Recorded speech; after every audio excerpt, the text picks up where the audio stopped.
Canvas प्रस्तुत कथा कानोकानी, कथा अभिवाचन. खेळ या कथासंग्रहातील एक कथा अमृत महोत्सव. लेखक प्राध्यापक मिलिंद जोशी. कार्याध्यक्ष महाराष्ट्र साहित्य परिषद पुणे. दिग्दर्शक प्रज्ञा देशपांडे. कथा अभिवाचक निवेदक श्रुती झांबरे, मालतीबाई प्रज्ञा देशपांडे, प्रणिता प्रतिमा कुलकर्णी, सासू नलू आजी आणि रखमाबाईच्या भूमिकेत पूनम कानडे. संगीत अद्वैत झांबरे. मुखपृष्ठ पूनम कानडे, साक्षी कुलकर्णी. कॅनव्हास प्रस्तुत कथा कानोकानी, कथा अभिवाचन अमृत महोत्सव. प्रणिताचा फोन आल्यापासून मालतीबाई अस्वस्थच होत्या. त्यांचा 75वा वाढदिवस मोठ्या थाटामाटात साजरा करण्याचा घाट प्रणिताने म्हणजे त्यांच्या मुलींनी घातला होता. ही पोरगी काही ऐकायची नाही. एखादी गोष्ट मनात आली की ती करायचीच, असा हिचा हट्टी स्वभाव. आता माझी 75 कशाला साजरी करायची? असं काय विशेष केलंय मी आयुष्यात? 4 चौघांसारखं आयुष्य वाट्याला आलं आणि थोडीफार सत्व परीक्षा पाहणारी संकट आली. त्यातून निभावून गेले इतकंच. देवानं बोलावलं नाही म्हणून जगत राहिले. 20व्या वर्षी लग्न होऊन वसंतरावांच्या घरी आले. 30 वर्ष हू की चू न करता संसार केला. निम्म आयुष्य देवघरात आणि निम्म स्वयंपाकघरातच गेलं. सगळे कुळधर्म कुळाचार मनापासून पाळले. संसाराच्या अशा धबडग्यात माझा वाढदिवस आला काय ती गेला काय, कुणालाही त्याच्याशी काही घेणं देणं नव्हतं. पण लहानपणी आईला मात्र माझ्या वाढदिवसाची पक्की आठवण असायची. म्हणायची, माले अगं तू पहिल्या श्रावणी शुक्रवारची. हे तिचं ठसक्यातलं वाक्य ऐकताना मला किती गंमत वाटायची. श्रावणी शुक्रवार म्हणून घरात पूर्णावरणाचा स्वयंपाक असायचा. ताट कसं भरलेलं असायचं. पानाभोवती रांगोळ्या असायच्या. अगोदर सवाष्ट ब्राह्मण आणि नंतर पुरुषांच्या पंक्ती. त्यानंतर घरातल्या पोरीबाळींचा नंबर लागायचा. पण ओसरीवर पुरुषांच्या पंक्ती बसल्या की आई गुपचूप स्वयंपाकघरात माझ्यासाठी पाट मांडायची. बसायला पाट, समोर ताट, पाठीमागे पाट. किती सुंदर रांगोळी घालायची ती. त्या रांगोळीवरती हळदी कुंकू वाहताना नऊवारी लुगड्यातलं तिचं रूप अगदी लक्ष्मीसारखं भासायचं. ती माझ्या हाताला धरून पाटावर बसवायची, औक्षण करायची आणि डोक्यावर अक्षता टाकायची. पण घरातल्या सोवळ्या नलू आजीला हे काही आवडायचं नाही. पण ती आईला दुखवायची नाही, कारण आई तिला हवे तसे घरातले कुळधर्म कुळाचार पार पाडत होती. देवाचंही सगळं करत होती. खरं सांगू, एकत्र कुटुंबातला जिव्हाळा माझ्या आईनं तर जपला होता. त्यामुळं नलू आजी तिला काही बोलायची नाही. पण कमरेत पार वाकलेली ती ओसरीवरल्या खांबाचा आधार घेत स्वयंपाकघरात यायची. माझा गालगुच्चा घ्यायची आणि म्हणायची, माले आलीस का? बसली जेवायला. श्रावणी शुक्रवारची नग बाई तू, म्हणून इतके लाड खपून घेते आहे. नाहीतर या घरात पुरुषांची पंगत आधी, मग बायका पोरींची. काय बिशात पुरुषांच्या आधी जेवायची. त्यावेळी आई नुसतं हसायची. पण मला मात्र आई खूप शूर वाटायची. लग्न होऊन या घरात आले आणि आयुष्यच बदललं. माहेरी लाडाकोडात वाढलेली मी, पण सासरी तसं वातावरणच नव्हतं. स्वतःला सिद्ध करण्याची कसलीही संधी मला आयुष्यभर मिळाली नाही. हे मामलेदार आणि सधन घर म्हणून अण्णांनी मला न विचारताच लग्न ठरवलं. हे घरातही मामलेदार असल्यासारखेच वागायचे. ऑफिसातल्या हाताखालच्या माणसाप्रमाणेच आदेश मिळताच प्रत्येक गोष्ट बायकोनं तत्परतेनं आणून द्यावी अशीच त्यांची अपेक्षा असायची. ऑफिसातले चपरासी तशी घरात बायको, अशी त्यांची ठाम समजूत होती. 30 वर्ष या माणसाबरोबर संसार केला, पण तो समजलाच नाही. कसलीही हाऊस मौस नाही आणि बायकोच्या भावनांचा तर विचारच नाही. सदान कदा काम काम आणि त्या कामाचा रुबाब. घरात सासूबाई पण होत्या, पण ती सासू सुद्धा नवऱ्याच्या तोडीस तोड. सासू नावाचं पद शेवटच्या श्वासापर्यंत सासूबाईंनी इमाने इतबारे मिरवलं. लग्नानंतरची मालतीबाईंची पहिलीच मंगळागौर. त्यांचे आई अण्णा सोमवारीच आले होते. नणंद विमा या मंगळागौरीसाठी खास सासरहून आली होती. गल्लीतल्या 5 प्रतिष्ठित कुटुंबातील सुना पूजेसाठी बोलवल्या होत्या. या सगळ्यांमध्ये खरे म्हणजे मालतीबाईच काय ते मॅट्रिकपर्यंत शिकलेल्या होत्या. आपली सून जास्त शिकली आहे याचं मात्र मालतीबाईंच्या सासूबाईंना खूप वाईट वाटायचं. मंगळागौरीची यथासांग पूजा झाली. बाहेर सनई चौघडा वाजत होता. मुली वाजत गाजत गल्लीतल्या राम मंदिरात जाऊन आल्या. दुपारी छान जेवणं झाली. संध्याकाळी मुली पुन्हा मंगळागौर जागवण्यासाठी आल्या आणि आरती झाली. खरं म्हणजे मनात खूप ठरवलं होतं. मोठ्यांदा छान स्पष्ट आवाजात मंगळागौरीची कहाणी वाचून दाखवायची. सगळ्या बायकांच्या कौतुकाला पात्र व्हायचं. पण कुठलं काय, कहाणी वाचायची वेळ आली तेव्हा आमच्या सासूबाई मुद्दामच म्हणाल्या, कहाणी आमची विमाच वाचेल. विमा, अगदी मोठ्या आवाजात कहाणी वाच. 5वी शिकलेल्या विमानं करत ती कहाणी कशी बशी वाचली. इतर सगळ्या बायका तोंडाला पदर लावून गालातल्या गालात हसत होत्या. सासूबाईंचा चेहरा मात्र फुलला होता. तो विमानं मंगळागौरीची कहाणी चांगली वाचली म्हणून नव्हे काही, तर सुनेची कहाणी वाचण्याची संधी कशी हिरावली याच आसुरी आनंदापायी. मंगळागौरीची कहाणी वाचण्याची काय ती छोटीशी इच्छा, पण ती देखील पूर्ण झाली नाही. आयुष्याकडून असलेल्या साध्या साध्या अपेक्षा पूर्ण न होण्याचा तो जणू आरंभच होता. आता अशा या घरात माझा वाढदिवस कोण आणि कशाला साजरा करेल? विचारांच्या तंद्रीत मालतीबाईंचं मन कितीतरी मागं गेलं होतं. रखमाच्या हाकेनं त्या भानावर आल्या. बाई, आओ बाई. रखमा, अगं तू कधी आलीस? अहो केव्हाची हाका मारतीये तुम्हासनी? पर लक्ष कुठं हाय तुमचं? इतका कसला विचार करतायसा? नाही ग, अशीच तंद्री लागली होती बघ. नेहमीच हाय तुमचं. पर मला बी आज उशीरच झालाय बघा. अहो त्या शेजारच्या सुमीला नवऱ्यानं मारलं रात्री. काय सांगतेस? होय तर, लई रडत होती. मग सकाळी तिच्याकडेच गेलती म्हणून उशीर झाला बघा. अहो पर तुमचा चेहरा का इतका उतरल्यासारखा वाटतो या? बरं वाटतंय नव्हं? आणि मी काय म्हणती, प्रणिता ताईंकडे जाऊन या की 3-4 दिवस. बरं वाटेल तुम्हासनी बी. अगं तिचाच फोन होता सकाळी. माझा 75वा वाढदिवस मोठ्या थाटामाटात करायचा असं म्हणत होती बघ. काय सांगतायसा? अहो मग जाऊन या की ताईंकडे. आजकाल कोणी बी कोणासाठी काही करत नाही बघा. तुमची पोरगी इतकी म्हणती हाय तर नाही म्हणू नका. डब्यातलं पीठ परातीत काढत रखमा बोलतच होती. मालतीबाईंना तिचा मोठा आधार वाटायचा. रखमाचं चुणचुणीत व्यक्तिमत्व मालतीबाईंना खूप भावायचं. वसंतराव गेल्यापासून खरं म्हणजे रखमाचीच तर सोबत होती त्यांना. सकाळी 9ला यायची ते रात्री 8पर्यंत असायची. स्वयंपाकापासून ते सोबत करण्यापर्यंत सगळं काही ती करायची.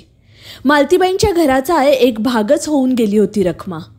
रखमा स्वयंपाक करण्यात रंगली तसं समोरचं वर्तमानपत्र उचलून मालतीबाई ते वाचायला लागल्या. पण त्यांचं वाचनात मुळीच लक्ष नव्हतं. 75चा हा कार्यक्रम प्रणिताच्या घरी होणार होता. प्रणिताचा दिखाऊ स्वभाव, भपक्याचं आकर्षण असणारी तिची वृत्ती, हायफाय सोसायटीच्या नावाखाली सतत प्रतिष्ठा सांभाळत जगण्याची तिला लागलेली सवय. या कृत्रिम वातावरणात 75चा सोहळा जीवघेणी घुसमट तर घेऊन येणार नाही ना, याचाच मालतीबाईंना प्रचंड ताण आला होता. प्रणिता माझं पोटचं लेकरू, पण कार्टी पक्की बापावर गेलीये. अगदी आतल्या गाठीची आहे. तिच्या आत काय काय चाललेलं असतं मला त्याचा थांग पत्ताही लागत नाही. कितीही गोड गोड गुलू गुलू बोलली तरी तिच्यातला तो कोरडेपणा मला जाणवतच राहतो. तिचं खोटं हसणं, खोटं करणं, ह्या साऱ्याचीच सवय झाली आहे म्हणा. नवरा कसा होता हे आयुष्यभर समजलं नाही आणि ही पोटची पोर देखील मला समजत नाही. पण माझा जावई प्रणव तो मात्र स्वभावानं मोकळा आहे. पण या प्रणिता पुढं त्याचं काही चालत नाही. त्यांच्याजवळ पैसे मोजकेच होते तोपर्यंत सगळं सुरळीत होतं. पण आर्थिक ऐपत वाढत गेली तसं त्यांचं जगणं, वागणं, बोलणं सगळं बदलत गेलं. पैशानं माणसं इतकी बदलतात. मालतीबाई स्वतःशीच विचार करत होत्या. प्रणितानं नवा ब्लॉग घेतला. त्याच्या वास्तुशांतीला मालतीबाई गेल्या होत्या. त्यावेळच्या गोष्टी नुसत्या आठवल्या तरी मालतीबाई अस्वस्थ होत, कासावीस होत. त्यांना आठवत होतं. वास्तुशांतीच्या आदल्या दिवशी प्रणिता रात्री खोलीत आली आणि त्यांना म्हणाली, आई, उद्या तू आहेर काय करणार आहेस? तुला साडी आणली आहे छान आणि प्रणवला पाकिटातून 3,000 रुपये घालून देणार आहे. आणि तुझी मुलं, माझी नातवंड ग, सारंग आणि सौरभला हातात 500 घालणार आहे. छान आहे ना आहेर आईचा? अगं, तो आहेर तर तू आम्हाला केव्हाही देऊ शकतेस. म्हणजे? हे बघ, उद्या सगळ्यांसमोर आम्ही जो आहेर घेऊन ठेवला आहे ना, तोच तू दे. तूच दिलाय असं सांगणार आहोत आम्ही सर्वांना. प्रणिता, मला हे नाही पटत. अगं, मी काय वाईट आहेर आणलाय का ग? किती छान भारीची साडी आणली आहे तुला आणि प्रणवला 3,000 रुपये पाकिटातून घालून देणार आहे आणि ते तुला कमी वाटतायत? तुझं सगळं छान आहे गाई, मला त्यानं काहीही प्रॉब्लेम नाही. पण उद्या माझ्या जावा आणि मैत्रिणी येणार आहेत. किती आयटीच्या आहेत त्या माहीत आहेच तुला. त्यांच्यासमोर आईने दिलेला आहेर भारी नको का दिसायला? बरं, यात तुला काहीच त्रास नाही. फक्त आम्ही आणलेला आहेर तुझा म्हणून सर्वांसमोर द्यायचा. अगं आई, प्रतिष्ठेसाठी करावं लागतं आम्हाला हे सगळं. मालतीबाईंच्या हातावर हात ठेवत प्रणिता त्यांना समजावत होती. हे बघ आई, तू मला आणि प्रणवला 2 चांदीची ताटं आणि प्रत्येकी 4 वाट्या द्यायच्यात. मुलांना चांदीचे पेले द्यायचे. माझ्या 2 जावांसाठी मी 2 चांदीच्या समया आणल्या आहेत आणि सासूबाईंसाठी एक मोठं चांदीचं फुलपात्र. सगळं कसं घसघशीत आणून ठेवलंय बघ कालच. उद्या तू केलेला आहेर पाहून चक्करच आली पाहिजे बघ पाहणाऱ्या लोकांना. प्रणिता, अगं तू मला काही... आई, तू दमली आहेस प्रवासानं, शांत झोप बघू आता. असं म्हणत प्रणिता निघून गेली. भेटवस्तू प्रेमाचं प्रतीक म्हणून दिल्या जातात.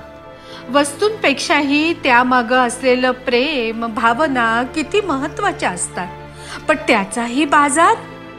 आता खरं म्हणजे मी इतका छान आहेर आणलेला असताना ही मुलगी म्हणते तो द्यायचाच नाही आणि तिनं आणलेला दुसराच आहेर द्यायचा ही कल्पना काही मनाला पटत नाही. पण प्रणिता माझी एकुलते एक मुलगी.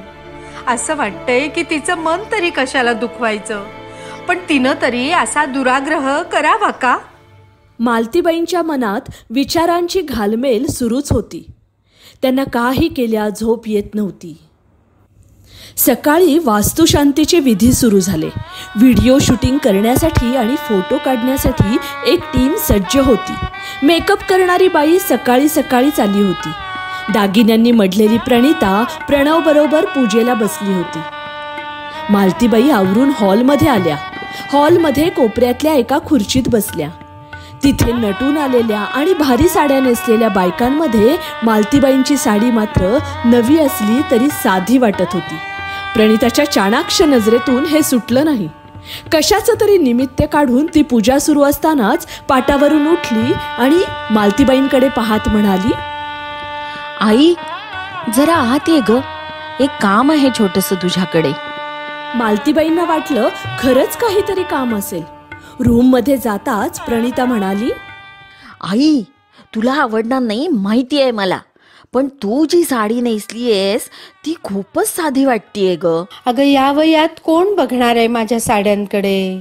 आणि ही साडी सुद्धा तुला वाटते तितकी साधी नाही अगं. जरीच्या साड्या अलीकडं जडच वाटतात बघ. नेसताना सुद्धा त्याचं ओझं वाटतं ग. तुझं सगळं खरंय आई, पण आज प्लीज आज तू माझ्यासाठी बदल पाहू साडी. असं म्हणत प्रणितानं एक भारी साडी कपाट उघडून त्यांच्यासमोर टाकली. मालतीबाई अवाकच झाल्या. त्यांना ही गोष्ट खूप लागली. आता मी कोणती साडी नेसायची हे सुद्धा तिनंच ठरवायचं. नवरा हयात असेपर्यंत त्याच्या तंत्रानं जगले वागले आणि आता या पोरीच्या. दिवाणावर मालतीबाई कितीतरी वेळ शांत बसून होत्या. त्यांनी दीर्घश्वास घेतला. प्रणितानं दिलेली साडी त्यांनी नेसायला सुरुवात केली. आता काय उरलंय माझं?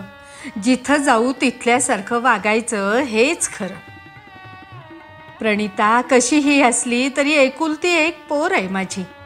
आता तिच्याकडे आलीच आहे तर तिच्या मनासारखं करते. त्या नव्या साडीतली स्वतःची छबी आरशात निहाळताना मालतीबाई स्वतःशीच बोलत होत्या. एखादं बुजगावणं आणून उभं करावं तशा त्या हॉलमध्ये अवघडलेल्या मनस्थितीत उभ्या होत्या. माहेरचा आहेर करणारी लोक, चला या आता. आई घेऊन येते मी तू आणलेला आहेर. असं म्हणत प्रणिता उठली, आत गेली. येताना चांदीच्या भांड्यांचा आहेर घेऊन ती बाहेर आली. स्वतः पाटावर बसत मालतीबाईंना म्हणाली, आई कर आता आहेर. तुला म्हणलं होतं ना ग, इतक्या मोठ्या आहेराची गरज नाहीये. अगं तुझं येणं आशीर्वाद देणं हाच मोठा आहेर आहे आमच्यासाठी. पण छे, आई केलती आई कसली. मालतीबाईंना काय बोलावं तेच समजत नव्हतं. कुणीतरी अनपेक्षितपणाने तोंडात मारावं अशी त्यांची अवस्था झाली. कसंबसं हसत त्या उठल्या. त्यांनी चांदीच्या भांड्यांचा आहेर सर्वांना केला. या भारदस्त आहेराकडे प्रणिताच्या सासरचे लोक, मित्रमैत्रिणी मोठ्या कौतुकाने पाहत होते. प्रणवची सासू नुसती प्रेमळच नाही तर मोठी पार्टी आहे याची जणू काही साक्षच त्यांना पटली. पूजा आटोपल्यानंतर नातेवाईकांसाठी आणि त्यांच्या मित्रांसाठी जेवण होतं. त्याचं कंत्राट एका हॉटेल चालकाला दिलं होतं. जेवण खूपच चविष्ट होतं, पण मालतीबाईंचं मात्र मन त्यात रमलं नाही. संध्याकाळी खूप परिचितांना निमंत्रण दिलं होतं स्नेहभोजनासाठी. पार्किंगमध्ये मोठा मांडव घातला होता. जेवणाचं कंत्राट घेतलेल्या त्या हॉटेल चालकाचे लोक दुपारपासूनच कामाला लागले होते. इकडे मालतीबाई मात्र जेवण आटोपल्यावर माणसं पांगल्यानंतर एका खोलीत दिवाणावर पहुडल्या होत्या. त्यांचा डोळा लागला. कोणीतरी आपले पाय चेपून देतंय हे त्यांना जाणवलं. त्यांनी हलकेच डोळे उघडून पायाकडे नजर टाकली तर पायाशी प्रणिता बसली होती. नेहमीप्रमाणेच ती खोटं हसली आणि त्यांना म्हणाली, खूप दमली आहेस ना आई? काल एवढा प्रवास झाला, आज पुन्हा दगदग. अगं अजून संध्याकाळी माणसं येणार आहेत, त्यांनाही भेटावं लागेल. माझ्या सगळ्या मैत्रिणी, प्रणवचे सगळे मित्र, सगळेजण तुला भेटायला खूप उत्सुक आहेत बघ. सारखे मला म्हणत असतात तुमच्या आईची खूप दिवसात भेट नाही झाली म्हणून. तू भेट सर्वांशी अगदी छान गप्पा मार. मालतीबाईंच्या डोळ्यावर झोप होती. त्यांनी मान हलवून प्रतिसाद दिला. प्रणिता पुन्हा उठली, कपाटाजवळ गेली. कपाटातून एक सुंदर महागडी पांढरी साडी बाहेर काढत म्हणाली, आई तुला छान दिसेल ग ही संध्याकाळी. आणि या पांढऱ्या साडीवरनं ही मोत्याची माळ घातलीस की कशी अगदी हिंदी सिरियलमधल्या खानदानी नदीसारखी दिसशील बघ एकदम. अगं हे गेल्यापासून एकही दागिना घातला नाही मी अंगावर. अगदीच गळा मोकळा नको म्हणून ही साधी चेन वापरते सोन्याची. मला थेरडीला काय करायचंय ग या वयात नटून थटून. आई अगं बाबा गेले म्हणून जगायचं थांबलं का? आयुष्य कुणासाठी राहत नाही बरं. अगं बाबा चांगलं आयुष्य जगून गेले, त्यांच्या आयुष्याचं सोनं झालं. आता जे हयात आहेत त्यांच्या भावनांचा विचार कर जरा. बोलता बोलता प्रणिताच्या डोळ्यात पाणी आलं आणि त्यामुळं मालतीबाईंना खूप वाईट वाटलं. आपल्या मुलीला आपण अकारण नाराज केलं असं त्यांना वाटलं. तिला जवळ बसवत पाठीवरून हात फिरवत मालतीबाई म्हणाल्या, नाही ग, तुला दुखावण्याचा थोडाही हेतू नव्हता माझा. सकाळपासून तू सांगितलं तसं करत आले मी आणि संध्याकाळीही करीन हो. पण या भरल्या घरात अशा आनंदाच्या प्रसंगी डोळ्यात पाणी मात्र आणू नकोस बाळा. मिठी मारत प्रणिता उठली, कामाला लागली. मालतीबाई मात्र शांतच होत्या. प्रणिता माझी पोटची पोर, पण मला कधी ती समजलीच नाही. या पोरीला स्वतःचं असं काही नाही. हिची प्रत्येक गोष्ट जगाला दाखवण्यासाठी असते. कठीण आहे या पोरीचं, पण तिच्या या स्वभावापायी वय झालेल्या मला ती किती वेठीला धरणार आहे. आता तरी तिनं माझ्या भावनांचा काहीतरी विचार करायला नको का? मनात आलेले विचार मालतीबाईंनी आवंढ्याबरोबर गिळून टाकले. दिवस मावळायला लागला तशी माणसांची लगबग वाढली. महागड्या गाड्या दारासमोर पार्क होऊ लागल्या. सुटाबुटातली माणसं येऊ लागली. भारीच्या साड्या नेसलेल्या त्यांच्या बायका मोठ्या ऐटीत सगळीकडे मिरवत होत्या. भेटणं, बोलणं, नमस्कार करणं या साऱ्यातच एक प्रकारची अस्वस्थ करणारी औपचारिकता भरून उरली होती. प्रणिताचा हट्ट पुरवून मालतीबाई काही क्षणापुरत्या का होईना त्या समूहातल्याच एक भाग झाल्या होत्या. येणारा प्रत्येक माणूस त्या सुंदर घराचा उत्तम इंटेरियर केलेला कोपरा न कोपरा उत्सुकतेने पाहत होता. वाव, मार्वलस, सुंदर, अप्रतिम असे शब्द तोंडातून बाहेर पडत होते. मालतीबाईंचा ऊर कौतुकाने भरून येत होता. पण या घरातली माणसं या इंटेरियर इतकीच दिखाऊ झाली आहेत का, हा प्रश्न मात्र त्यांना सतत छळत होता. बाहेरच्या लोकांचं येणं थांबलं तशी घरातल्या लोकांची टेबलाभोवती वर्तुळाकार पंगत बसली. प्रणव, प्रणिता, तिच्या सासूबाई, जावा, दीर, मालतीबाई अशी सगळी माणसं त्या टेबलाभोवती पंक्तीत होती. टोमॅटो सूप बाऊलमधून घेताना नेमकं मालतीबाईंच्या साडीवर सांडलं. तेव्हा प्रणिताची नजर त्यांचं काळीच कापून गेली आणि त्यानंतर त्यांचं जेवणात लक्षच नव्हतं. कुठून या पोरीची महागडी साडी नेसले असं त्यांना झालं होतं. जेवताना आई व्यवस्थित जेवली आहे की नाही यापेक्षा सगळे शिष्टाचार पाळते आहे की नाही याकडेच प्रणिताचं लक्ष होतं. हे त्यांना जाणवलं. त्यामुळं जेवण चविष्ट असूनही घशाखाली घासही उतरत नव्हता. माणसं पांगली तसं मालतीबाई त्यांच्या खोलीत आल्या. संध्याकाळी नेसलेली साडी त्यांनी घडी करून ठेवली. त्यावर प्रणितानं दिलेली मोत्याची माळ ठेवली. त्या पांढऱ्या शुभ्र साडीवरचा सूपचा तो लाल भडक डाग त्यांना प्रणिताच्या वागण्या इतकाच अस्वस्थ करीत होता. मालतीबाई शांत बसून राहिल्या. थोड्या वेळाने प्रणिता आली. ये प्रणिता, छान झाले दोन्ही कार्यक्रम, सकाळचा आणि दुपारचा सुद्धा. अगं केवढी माणसं आली होती आणि किती उत्सुकतेनं तुझं घर बघत होती. माझा ऊर अगदी अभिमानानं भरून आला. हे सगळं बघायला तुझे बाबा हवे होते ग आज. त्यांना खूप कौतुक वाटलं असतं. कशाची म्हणून कमतरता नव्हती आज. अगं आई, सगळं कसं सॉलिड प्लॅनिंग केलं होतं आम्ही. प्रणिता, अगं ती तुझी भारीची साडी मला तू नेसायला दिलीस, पण मीच वेंधळी. सूपचा डाग पडला ग तुझ्या त्या भारीच्या साडीवर. हो, भारीचीच साडी होती. प्रणवनं लग्नाच्या वाढदिवसाला दिलेली. पण असू दे आता. पण हा शब्द मालतीबाईंच्या मनाला टोचून गेला. प्रणिता, मी उद्या सकाळीच निघीन म्हणते. स्टँडवर सोडलंस तरी चालेल, जाईन मी. आई, हळू बोल जरा. अगो, चांदीचा एवढा मोठा आहेर करणारी प्रणवची सासू एसटीने जाते म्हटल्यानंतर घरातले लोक काय म्हणतील ते काही नाही. मी प्रणवशी बोलते. सकाळीच आमचा ड्रायव्हर तुला सोडून येईल. मालतीबाई पुन्हा शांत झाल्या. आईला गाडीने पाठवायचं ते लोकांना काय वाटेल म्हणून. खरं तर प्रणिताला हेतू मनात दडवता सुद्धा आला असता. तू एसटीनं जायचं नाही असं म्हणाली असती तर, ही पोरगी अशी का वागते माझ्याशी या प्रश्नाचं उत्तर काही केल्या मला मिळत नाही. मालतीबाईंना काही केल्या या प्रश्नाचं उत्तर मिळत नव्हतं. प्रणिताचं घर मालतीबाईंनी सकाळी सकाळी सोडलं आणि तेव्हाच त्यांनी मोकळा श्वास घेतला.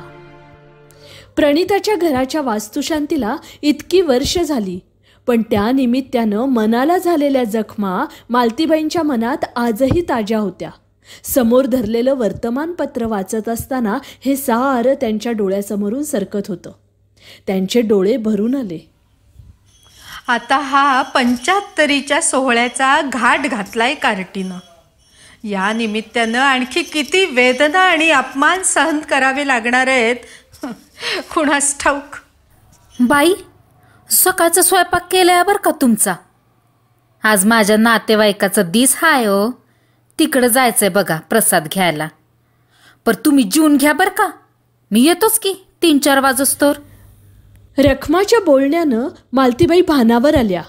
दारातून बाहेर पडलेली रखमाची मूर्ती दिसेनाशी होईपर्यंत त्या शून्यात नजर लावून फक्त पाहत राहिल्या.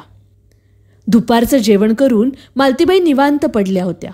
मनात विचारांची घालमेल सुरूच होती. 5 वाजता प्रणिताचा सविस्तर बोलण्यासाठी फोन येणार होता. 75चं पूर्ण प्लॅनिंग ती सांगणार होती. या नव्या संकटाला आपण का सामोरं जायचं हा प्रश्न मालतीबाईंना सतावत होता. 5 वाजता फोन वाजला. फोन प्रणिताचाच होता. मालतीबाई फक्त ऐकत होत्या आणि पलीकडून प्रणिताच बोलत होती. हॅलो आई, अगं या 75च्या कार्यक्रमाचं ना इतकं मस्त प्लॅनिंग करतोय मी आणि प्रणव. अगं या सोहळ्याची पत्रिकाच इतकी सुंदर झाली आहे. एका खास कॉपीरायटरनं ती बनवली आहे ना. तुला मी प्लॅनिंग सांगू का सगळं? त्या दिवशीनं सगळ्यात आधी आपण सकाळी दगडूशेठला जाऊयात, तिथे अभिषेक करूयात आणि नंतर तुला ते आधार वृद्धाश्रम माहीत आहे ना, तिथं जायचं आहे आपल्याला. अगो तिथल्या लोकांसाठी खास जेवण ठेवलंय आणि तिथून आपण एका लहान मुलांच्या आश्रमात जाणार आहोत.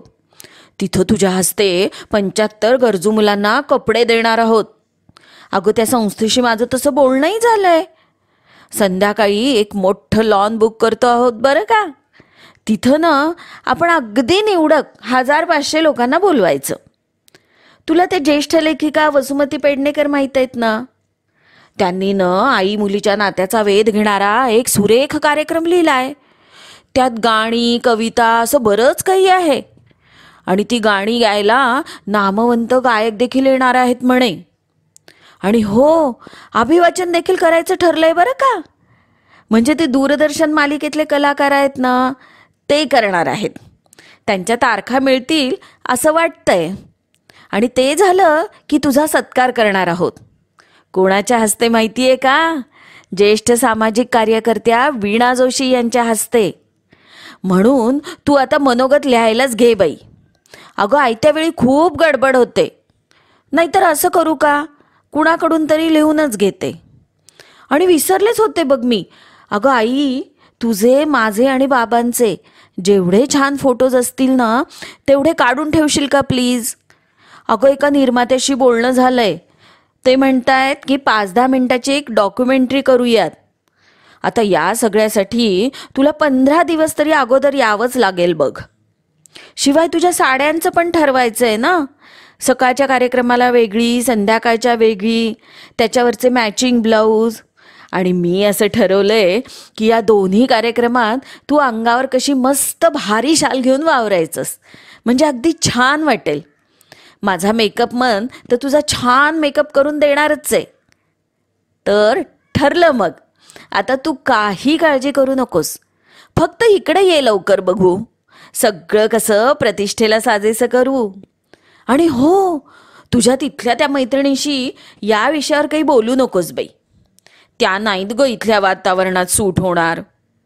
आपण काय करू, सवडीनं त्यांच्यासाठी आणि आपल्या नातेवाईकांसाठी एक साधा जेवणाचा कार्यक्रम करू. काय बरोबर बोलते ना मी? प्रणितानं एका दमात सांगून टाकलं. खोल श्वास घेऊन आत्मविश्वास गोळा करत मालतीबाई तिला म्हणाल्या, प्रणिता, तू यातलं काही एक करायचं नाहीस. मी त्याला अजिबात परवानगी देणार नाही. आई, काय ग तुझं हे? आम्ही एवढं सगळं करायचं आणि तुला मात्र त्याची किंमतच नाही. प्रश्न किमतीचा नाही, माझ्या भावनेचा आहे. प्रणिता 75 माझी आहे. ती साजरी करायची की नाही एवढंही स्वातंत्र्य मला नसावं का ग? लग्न झालं आणि सगळं यांचं ऐकत आले आणि तू कळती झाल्यावर तुझं सगळं ऐकतेय. अगं, माझं कुणी ऐकलं का? माझ्या भावनांचा विचार तू तरी कधी केलास का ग? प्रणिता, आयुष्य मावळतीला आलं ग. आता या मावळतीच्या वळणावर तरी मला माझ्या मनासारखं जगू दे.